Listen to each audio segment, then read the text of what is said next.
Everyone, this is Happy Nadia. New Year, everybody. I feel like I was just here. Oh, wait, I was true. just here, Yeah. like in December, like 3 weeks ago. That's right. Last year. How you doing? Good. Are you a little nervous? Yeah. You want to do it? Yeah, do it. this, just so you know, like, this is not, I was talking to Jess about this. This is not, like, my preference would be to plan. Sorry, that was like a really These evil are my little chuckle. notes. Yeah. So, Yeah. Well, Yeah. you've been planning for this Yeah. since September, since we started talking. So I don't think you need to plan. I think Yeah. you just need to share. well, and the thing that I think, for me especially, I don't remember how long ago it was that we did the panel.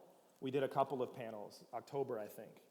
And after the second panel, I watched the level of vulnerability in our team, and I was so incredibly proud.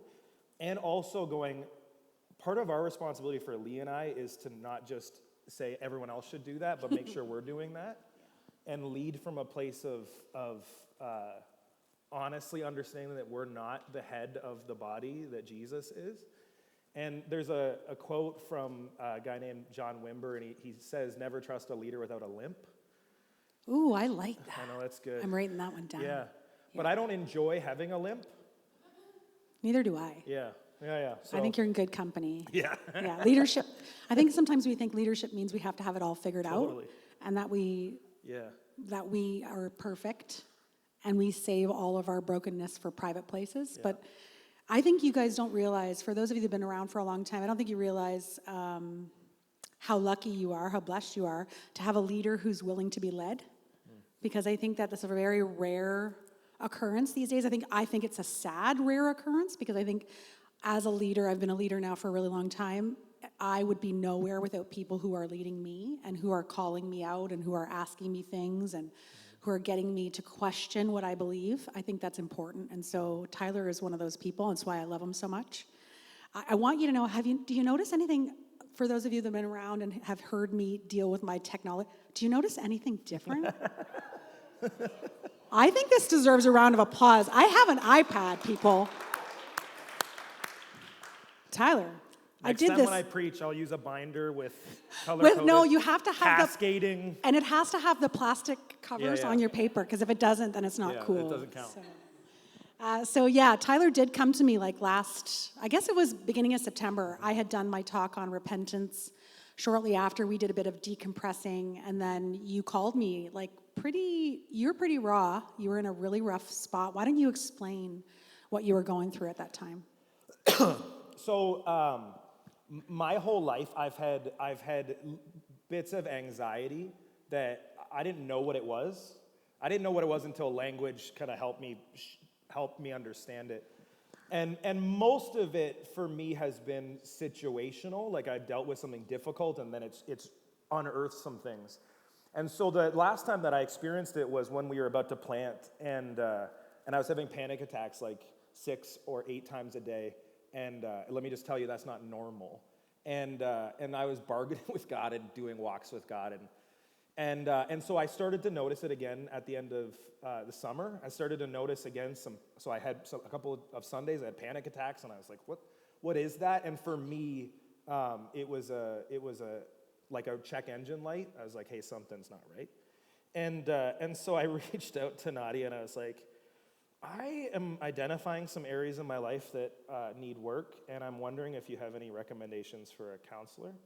And And I said, I know a few. yeah. And then I said, let me just chat with you a little bit. Yeah. Because I actually had noticed that you were struggling a bit in the summer. Yeah. Even when you were in my office that one time, I talked about it the last time we were together. He was kind of shifty, more so than Tyler is. Tyler's a shifty guy. I love it about him, but his energy was off. I could see it. And I actually said it to you then. I don't know if you remember, but I said, I think you might be burning out. And you said, no, I'm great. Nadia did the classic thing, I think a Sunday before that, where she's like, you look tired. And I was like, how do I take that? If I'm anything, I'm honest. If anybody in here knows me, I'm a very blunt and honest person, and I don't hold back. But do you remember what you said when I was like, Yeah. any counselor? And do you remember you said you could find a new counselor and you'd spend a long time just getting them up to date, or we could just get right into it. Yeah. So I said, why don't we just be friends and meet once a week and chat about your life? And so, I mean, I already knew a lot about your life, but not not what I know now. And I feel honored and privileged to know what I know now, because you're one of my closest friends. I don't think you know that. By the way, Lee, he's one of my closest friends. I'm sorry. It's mutual. It's mutual, yes. So we started chatting, and I think I did this with him. I need you to know how resistant he was to this conversation, because he's on the phone with me. We're on the phone for about 90 minutes when he called me when he was struggling, and I said, I'm just going to do like a burnout scale with you. I already knew the answer, and I said, I'm pretty sure you're burnt out.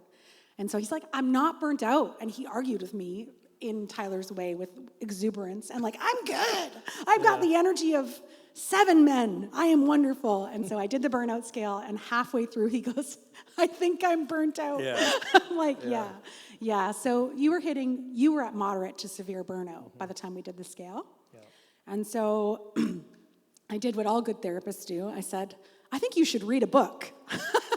And that's the last thing actually you should do. But for Tyler, I knew that this would work, but I gave you really specific instructions. What did I say? You said only read the first chapter. And it almost killed him. I think he was going to have a heart attack. Well, and what's even funny with that is, so she gives me the book recommendation, and Lauren, if you wanted to even put it up. I think it's up there. Try softer, just in case anybody's interested. So she gives me the book recommendation, and I look on Amazon, and there's a book and a companion guide. So I'm like, well, I better get both. And what did I say? Yeah, you're like, you didn't Don't need do that. Yeah, so I bought both, and even when I asked her, I said, she goes, she's like, the book is called Try Softer, and I didn't hear her properly. I'm like, try it faster? And then she starts laughing. She's like, that might be indicative of where your heart is at. And so, yeah, you got, I was good. I read the first chapter. You were a good student. Only. So he read the first chapter, and then I gave him the exercise to do of a life timeline. And one of the things that you said you were immediately struggling with, which a lot of pastors struggle with, just so you're aware. Any kind of leader and speaker really struggles with this, I think. And if they don't admit it, it's really untrue. But you were really struggling with performance anxiety. Yeah. It was right before Sunday. You'd get up on the stage, and it was like panic attack. And then right after speaking, you'd be like, I didn't do good enough. Yeah. And why don't you share a little bit about what was going on in your life? I think the challenge for all of us, there's this sense of, and for me, that I think ahead and I have vision. So I have expectations and hopes, and that's a good thing that can be distorted. And in my case, you'd have these certain lofty goals that if we didn't reach, and it would be all these other things are happening that are amazing, but if it didn't hit certain things, then I would go, it's clearly my fault. I did something, should have done something. And so I started to identify, and that's even when I called Nadia initially, I was like, I'm noticing some unhealthy attachment to performance. And pressure that I'm putting on myself that I wouldn't necessarily put on other people. But because some of the challenge of pastoral ministry is you wonder, is this impacting? You talk, like for me, I'm preaching, and there are times that you look out and people are like, I'm like, I'm loud.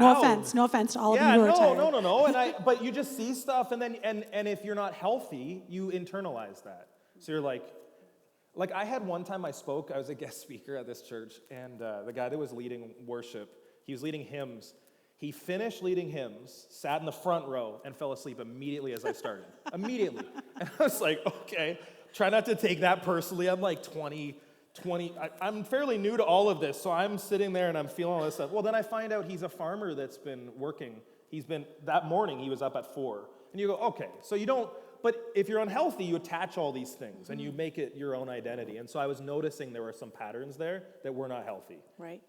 Right. And fortunately, beyond having Nadia and other people in my life, I also have a wonderful wife in Lee that will be honest with that kind of stuff and going, hey, there seems to be a disconnect. Like I would go, well, what if, whatever? And she's like, what are you worried about? Yeah. Like, and it was unhealthy worry. Like it was worry that was out of your control. And that's when we know it's a problem, right? Totally. And you assessed right. The first step really in getting mental health strategies is just to call someone and say, do you think this is normal, or am I off?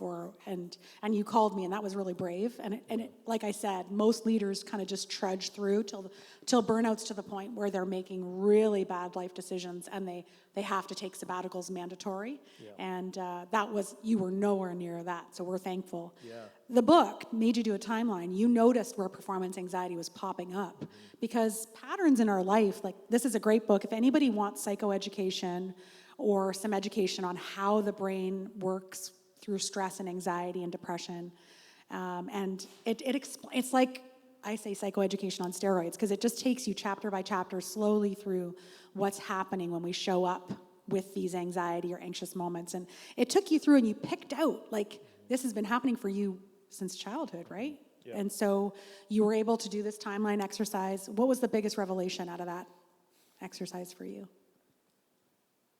There was a lot. I don't know if you want to go in this direction, but You go in whatever direction you want, buddy. One of the things that it really identified for me was I had not grieved some of the challenging stuff, whether recent or I hadn't grieved that stuff well. And so there's a quote that, it's funny because when Nadia was speaking, she was quoting Terry Wardle, and this has been a quote that is constantly in my mind, and you could put it up, Lauren, that says, ministry is a series of ungrieved losses. And I think that's life. Like, I think we all have things, hopes, or things we thought would work out a certain way, and then it doesn't, and you have to grieve that. I had not grieved well. And so part of that timeline, I probably look like a weirdo, which I'm okay with, but I was aware of it. I sat in Springbank Park, and I went through the timeline, and I worked through the stuff that I hadn't actually brought to God and grieved with him. Like, just been honest about how I was feeling. That was hard. Did this hurt or whatever? And not like, this hurt, but it's all good. Like, I actually sat with some of that. And Which was some of the trending you did before. This was like almost like the burnout thing. Yeah. I'm not burning out. Yeah. I'm okay. You identify it, Yeah. and then you move on. You go, no, I'm good. And that's not true for me, certainly. And so there was a piece of that it caused me to actually have to work and sit with. And this is something we talked, like, letting myself feel what I felt, and I've done things to avoid that. Yes, 'Cause you make there's yourself quite certain busy pieces. to avoid those Yeah, there's things. certain things in that you go, I'm okay with a certain level of dealing with stuff. But then it got really raw, and I was like, I don't enjoy this. And that was significant for me. Yeah. And so we had a lot of aha moments in those first two conversations, the one that you first initially called me, and then after you did the timeline exercise. I think I gave you 2 weeks to do the timeline exercise because I really wanted you to dig in and lay out your life, which is not, it sounds easy, you just piece of paper and you're laying out all the losses and the good things that have happened in your life. And then I think the first piece of advice I gave you, like that first conversation, was the first thing you can start doing is start showing gratitude and taking note of where you see God. What did you notice right away? I'll talk about the way the chemistry in the brain works in a second, but when you started showing up with thankfulness, what was the difference for you? Well, it's interconnected with the way the brain works because for me, and then we had talked about it, and you'll unpack it, but there's secular studies that say that anxiety and gratitude can't coexist in the brain, like our brain.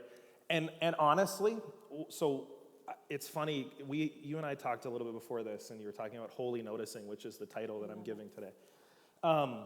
But what I started to note, when I started to actually pay attention to all the things that God was doing, so rather than the picture of what I think God should do, when I actually started to notice what God was doing, I noticed my anxiety levels dropped substantially. And I actually started to notice God was doing way more than I thought.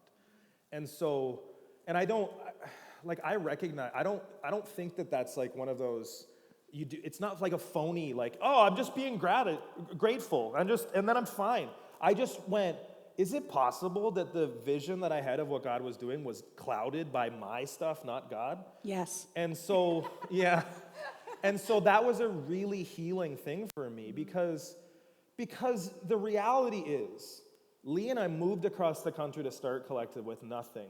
And we did it because we wanted to make a difference according to what God was asking us to do. And so at the core of that is good stuff, but it's tied up with some other stuff. And so instead, when I actually just went, God, I just want to see what you're already doing, he answered that prayer and showed me things. And it was like, we then got into a rhythm where every week I'd call you with like 8 different things. I'm like, I can't believe what God's doing. And Nadia asked the question, do you think this is new, or do you think it's something you're noticing? And I think that there has been a season of quickening some stuff. But I also think I hadn't done a good job of seeing it. Yeah, you were almost looking for the things that you wanted and not Yeah. seeing the movement of the Holy Spirit, the And movement looking of God. for how I had not measured Right. up. Like, Yeah, you were almost looking for the negative Yeah. versus looking for the positive. Yeah. So just a little bit of education for you guys. It is true there are many, many secular studies about gratitude and anxiety.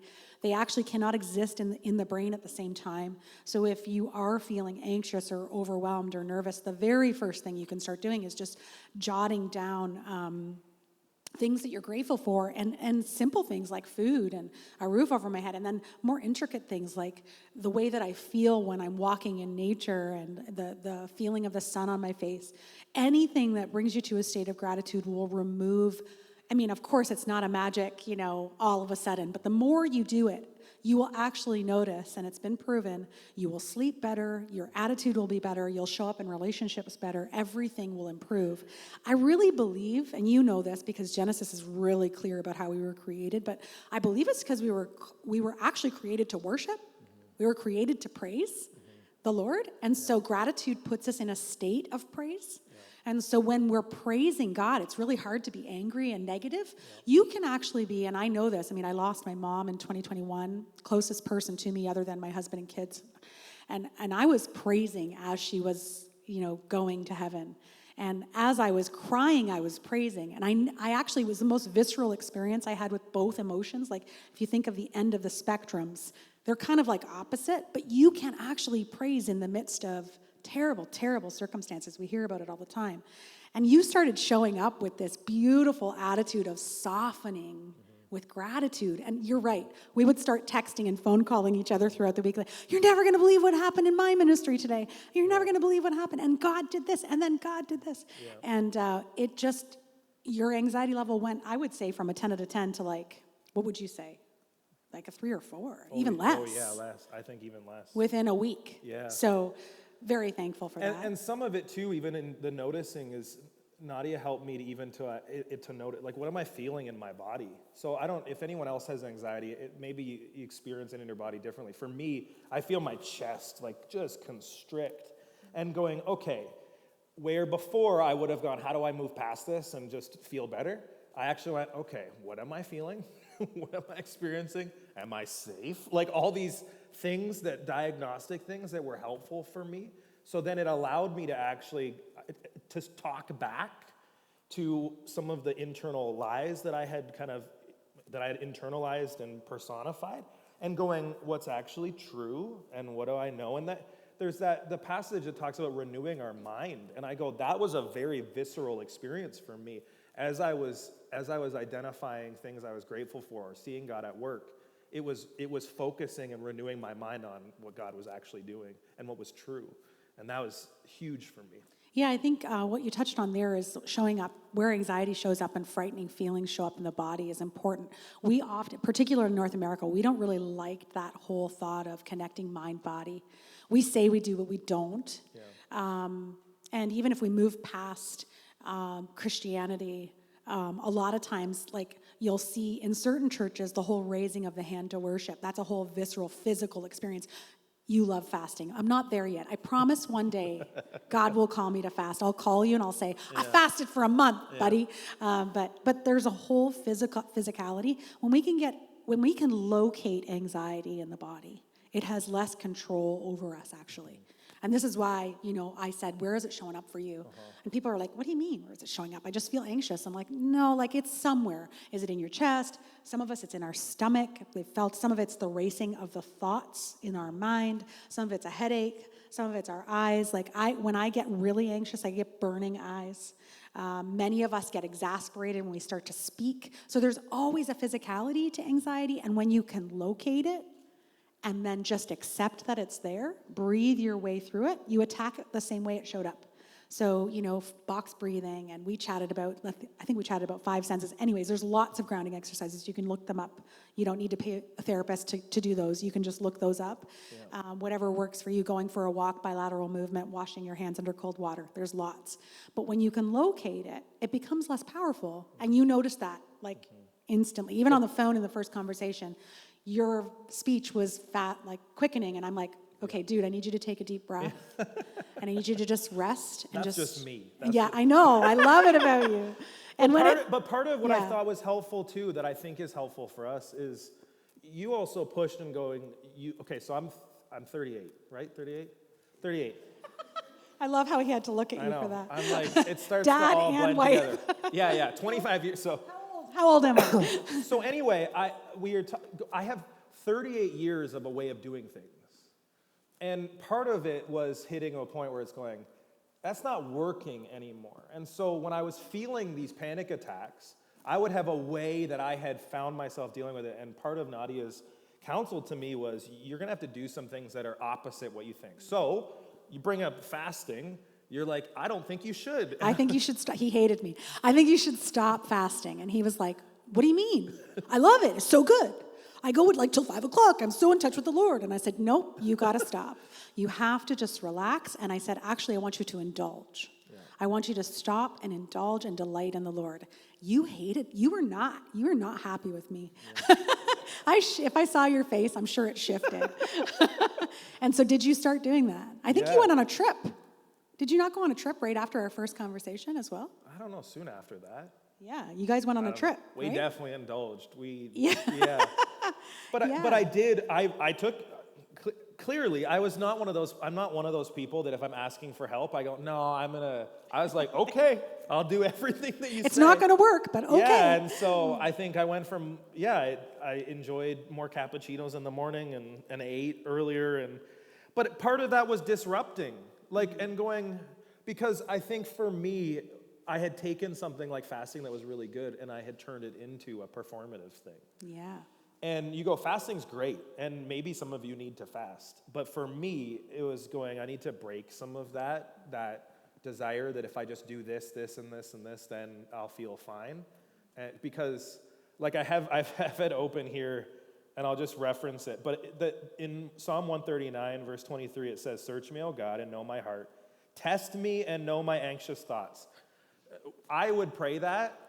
I've prayed that. What I experienced was God went, okay.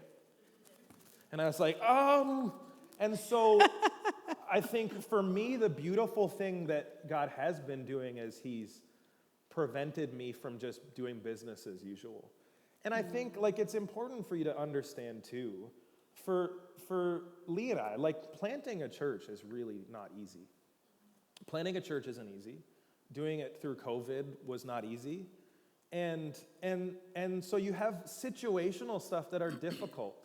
But what I never want to do is just go, well, that's just how I think God in his divine wisdom brought us to the place, or me to the place of going, do you want to go deeper and actually deal with this stuff you've been avoiding? And so he used things that were difficult, but to get me to the point of going I don't want to keep doing this. And so the value of talking to Nadia and actually going, okay, breaking down my coping strategies and ways of dealing and doing it differently was really, really, really hard and good. It was hard. It was, for me, it was most hard to actually sit and let myself feel some of the pain that I had not. Yeah, you really struggled with that, but I think that you were avoiding that struggle for so long that it had built up to anxiety. Yeah. And that's something else I want to say. It's not like there's a magic potion or there's a way to figure this out, but if you avoid grief for any length of time, what it ends up doing is it does get trapped in the body. That, again, is scientifically proven. There's a cellular DNA that kind of, it just hangs on to it. And it'll come out in other ways. It'll come out in addiction, it'll come out in anxiety, it'll come out in panic, depression. It just does. Because we can't keep those emotions, and we weren't meant to keep those emotions inside. We were meant to do what you did, which is talk about them, experience them, walk through them. I mean, we all through the Bible, and every part of it is how do I walk through the valley? I mean, basically it's do not be afraid, I am with you, but what does that actually look like when you're doing it? And it was hard for you. You had to confront a lot of demons and a lot of hurt from your childhood and a lot of hurt from your young adulthood that came to pass. Am I okay? You okay? Oh, yeah. Yeah, you look like you're getting emotional. No, I'm good. You had struggled with what I call ants, or automatic negative thoughts. And when you were showing up to events or even in relationships, they were happening quite frequently to you. And if you imagine ants, you see ants mostly in the summertime, there's thousands of them. So one automatic negative thought leads to 1,000 other automatic negative thoughts. What was that experience like for you? I don't know if you want to share your automatic No, negative I'll- thoughts. no, no. Go No, right ahead.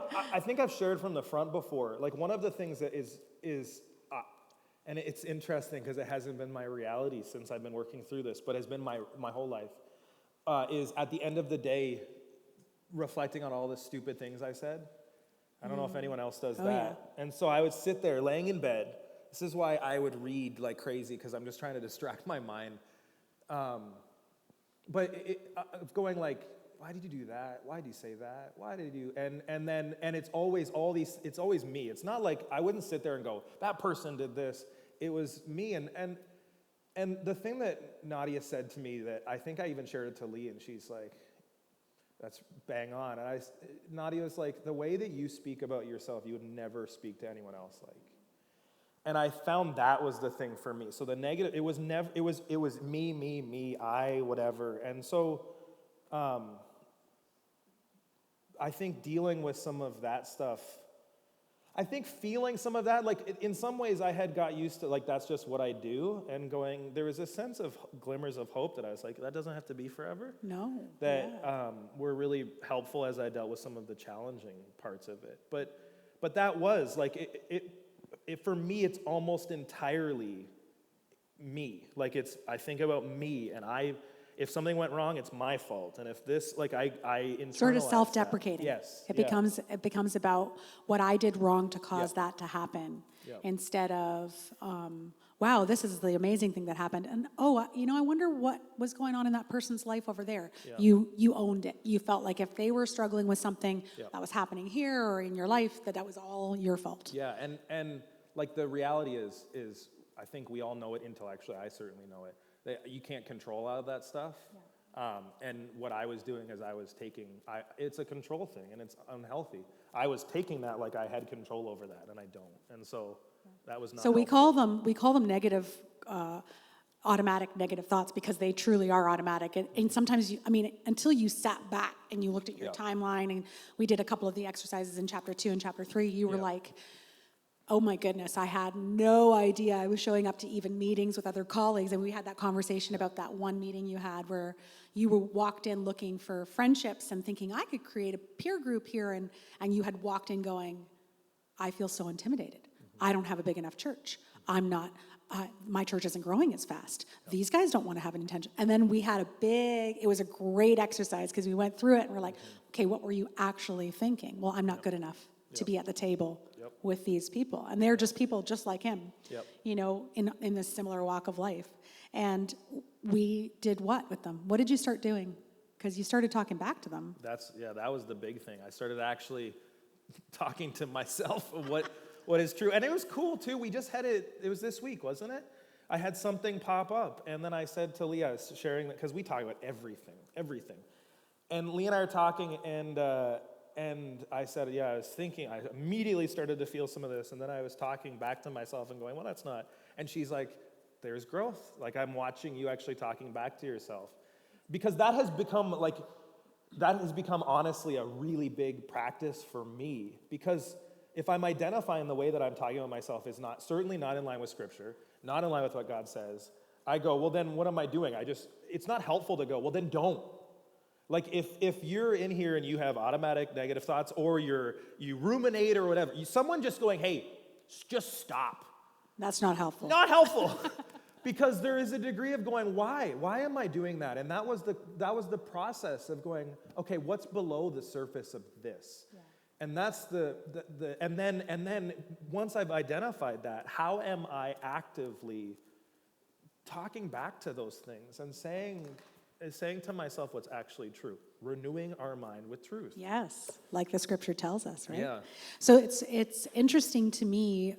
I'm sure a lot of you are thinking that what Tyler just said. I'm so glad you touched on that, because I need you to know that this is somewhat uncontrollable unless you start to figure it out. And what I mean by that is that we all come into relationships, we come into adulthood with attachment styles. And if you get the book, it will explain. There's a whole chapter on it. that describes how we show up in relationships. You can't live this life without relationships. You're all in relationships because you're here. And so if we show up insecure, there's a reason. Generally, something's happened in our childhood that has made us feel insecure. Yeah. And we either show up anxious, which was your strategy, or we show up avoidant. We just withdraw and we become introverted and stay home. Or we show up disorganized, which is a combination of those two. We can go from really high strung in relationships to being then completely withdrawn in relationships. Kind of like I'm done with that. Now I'll go on to the next anxious attachment style. And it's not like you can change that without an awareness. And so that's where talk therapy, life on life groups, which we're about to get into, help, because you can vulnerably ask, hey, what's going on with me? Because there's something. And then you talk back to it with truth, which is, I don't need to show up insecure. I'm secure in who I am and who God's created me to be, which is what you literally started using scripture. You started using your wife and the truth to say, look at, and the holy noticing, which I will say gave you the biggest. Yeah, it did. That was the biggest. That was the biggest lift for you, because you started to pay attention to the work God was doing in the life of this community specifically. And quite frankly, it was like engine fuel. Yeah. Not just for Tyler, but I think for your community. Because when I came in December, I noticed a massive shift. I think what's important for us to say as leaders who are working to disciple others, and all of you are in your own way, is you can't sanctify others without being sanctified or going through sanctification. There is this part of us that has this false thinking that our pastors have it all figured out. Yeah. And we might know a bit more or be up the road a little further, but quite frankly, we're working on our own sanctification process too. Yeah. And as layers unfold in our lives, we're like, wrestling with God about that next thing. And for you this season was performance anxiety. Totally. So you used the talking back and you used our time together. And so you wanted to really focus on how Life on Life helped you, like us doing this vulnerable conversation. Talk about that. One quick thing in terms of some of the attachment too is for me, so there's this anxious attachment, and I've been really grateful to be married to someone like Lee who is not.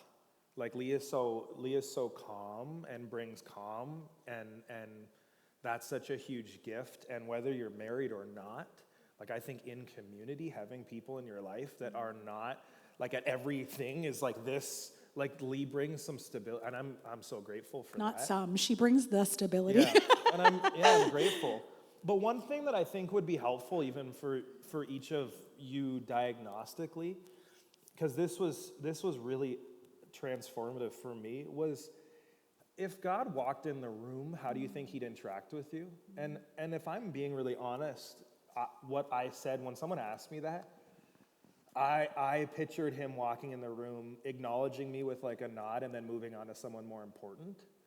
And so you think through that and go, like, I can know theologically that does not measure up, but I'm like, what is that? And so this is why, like, we have healthy soul that's so essential as we identify God's love and the identity that we live out of.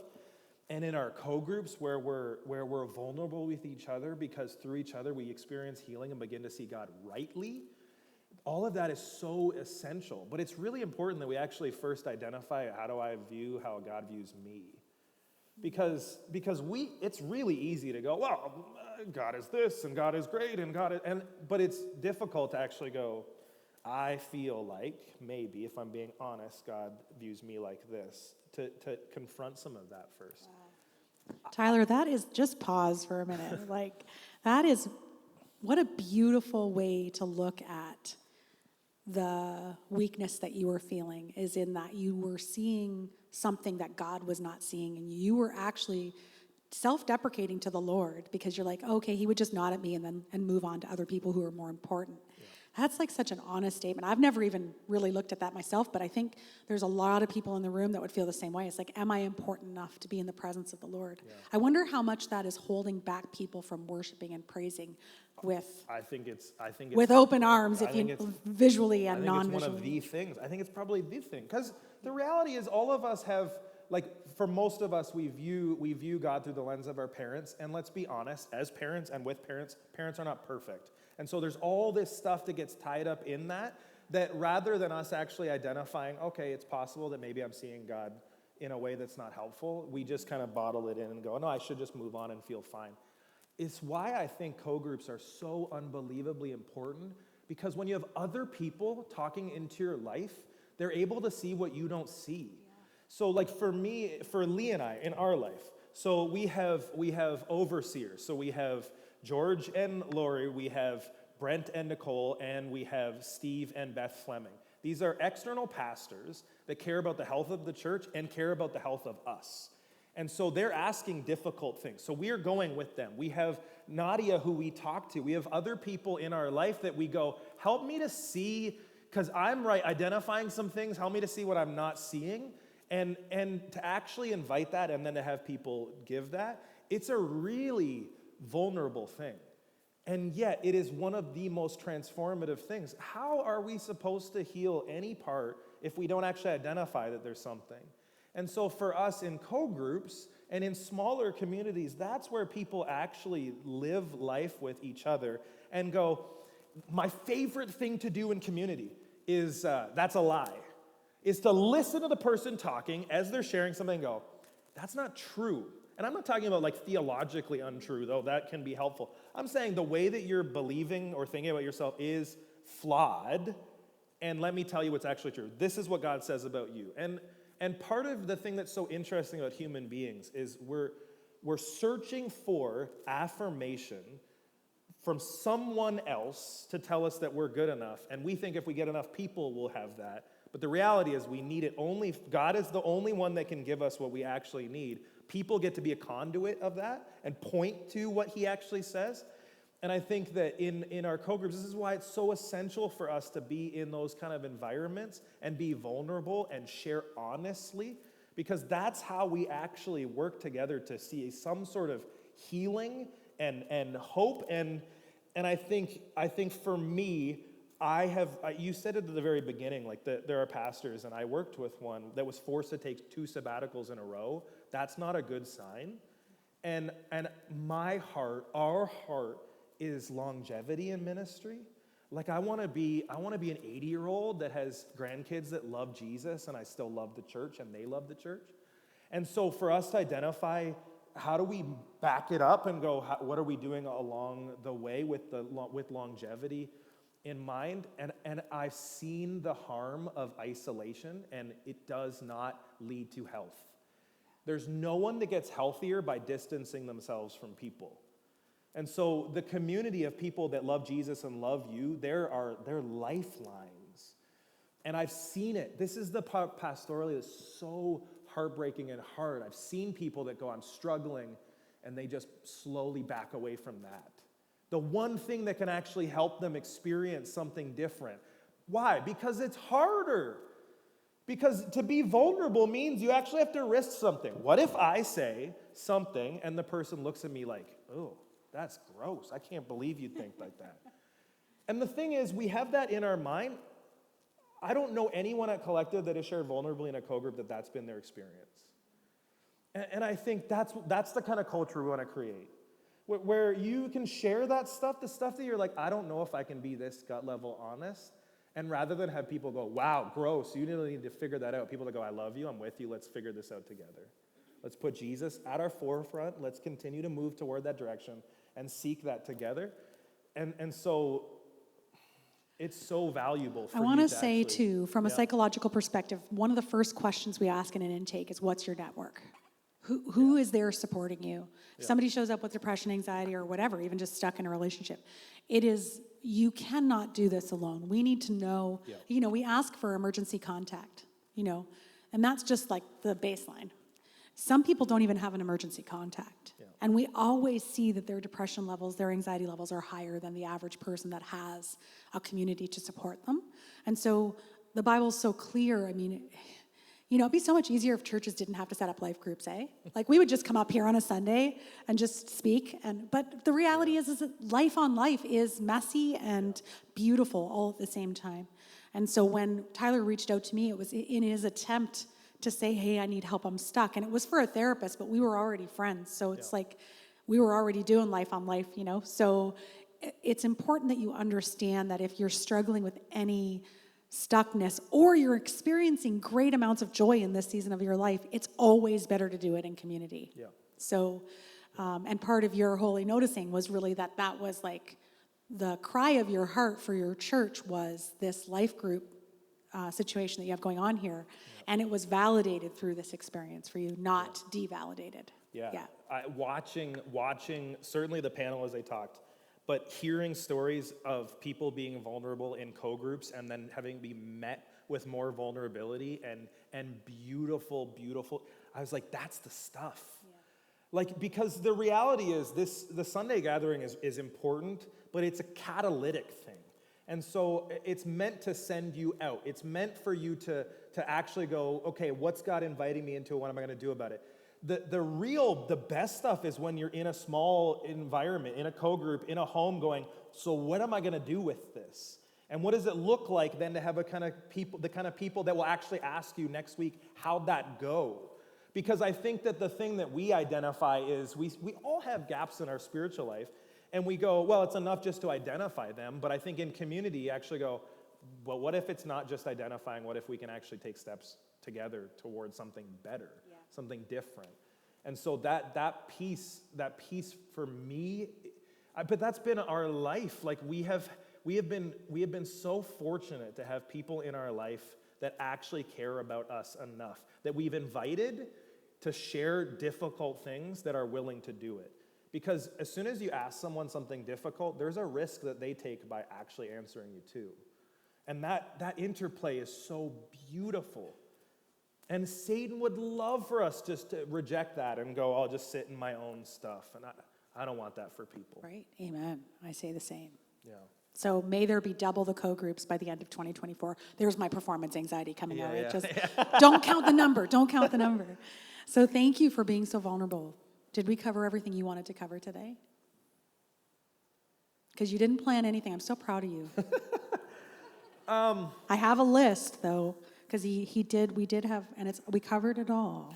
I think the only last thing that I would add is as you take those steps, just don't be surprised if God does more than you might ask for or imagine. So just in my own life, I had certain things that I had thought I would be this and whatever. And even just on a personal level, like my dad's in the front. My dad moved to London in October, and God has used that in such a beautiful way for me in my life. And has at every single turn gone, I'm going to do more than you asked for or think. And there have been so many moments that I think, I didn't think that it could be like this. You actually have had a deep reconciliation with your childhood, haven't you? Yeah. And we won't go into the details because it's really personal, but it was almost, when we looked at the timing of your dad moving back and coming here, and then the leader, and the moment that you were in, it was supernatural. Yeah. And it's been beautiful to watch from my perspective as an outsider. Yeah. And we give all the glory to God for the timing in that, because it certainly wasn't your timing or your dad's timing. It was a supernatural moment. And that's been the thing, I think, as I've noticed God working more and more, like it feels like I'm in this season where God's just going, just watch. Yeah. Now, I just want you to understand that was not like, that's not like a quick. No. Like I'm not saying that prescriptively. I'm saying the season, just don't settle for something less. Yeah. And it's important for me, I always want to be vulnerable, but I also want to identify in these kind of seasons that I'm speaking as someone I'm on the other side of a lot of this. And I want to encourage you, reflect on how you view God, reach out to some people that love you and love Jesus, take a step and join a co-group and risk it. And watch what God does. We are not a perfect community. I'll add to that. So I said this to Tyler after in our first conversation, is like, you're going to be stretching muscle that feels different than any other muscle. If any of you work out, you understand, when you start like working out in a different area of your body, or you move to a different kind of workout, you're like sore for a couple of days. When you're using new muscle psychologically, it feels wrong. Like, and there was time you'd call me, you're like, this doesn't feel right. I'm like, no, do that. That's the right thing. You're on the right path. So you might join a co-group and absolutely hate it. I understand that because you're the type of person that is insecure avoidant and you want to just go sit in your basement and watch Netflix. I'm totally cool with that. You can do that after you go to co-group. So I'm going to just say, try it for 3 months and then tell me how your life is going. And I have a feeling, just based on the movement of the Holy Spirit in this community, that it will be a blessing. The other thing I need to add is, for those of you that that maybe are going to sit in my seat or have sat in my seat where a friend calls you and they're struggling. So watching the transformation that's been happening and is ongoing in your life and in this church has also been the greatest transformation for me, because when we are invited into someone's life in such a vulnerable and honest way like you did for me, I have experienced my own sanctification through your sanctification. It's like, oh, wait a second, I struggle with doubting whether God will provide. And I remember calling Tyler, I'm like, I actually need you to pray for me today.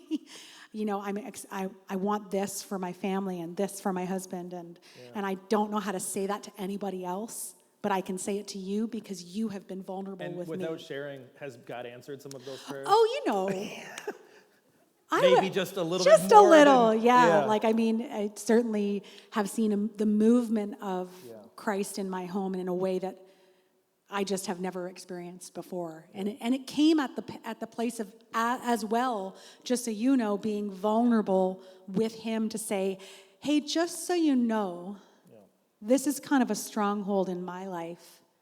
I want this to happen for me. And I've never actually asked somebody to pray for it for the will of the Lord. And so could you do that? And like literally, of course, Tyler, like he doesn't pray at all. He prayed immediately and then checked in on me. And I was like, weirdly, there's a shift. and even more significantly, so I won't share my whole story because it's not for me to share, but because it's not really about me. And that's what I needed to do, is take myself out of the equation. So I would say, just for those of you that called upon to be truth tellers, called upon to be disciple makers, just know that means that you are being called to be discipled as well in that relationship. It is never one-sided. And that's why we say it's life on life, because it is life on life. Iron sharpens iron. So we both need it. Obviously, Tyler was doing something, or God was doing something in Tyler's life, but also in the same breath, I was being called upon to do something, and that wasn't just to serve Tyler, but to be vulnerable myself. And so we look at that. We filled the time. Yeah, it's good. never a problem. One last thing.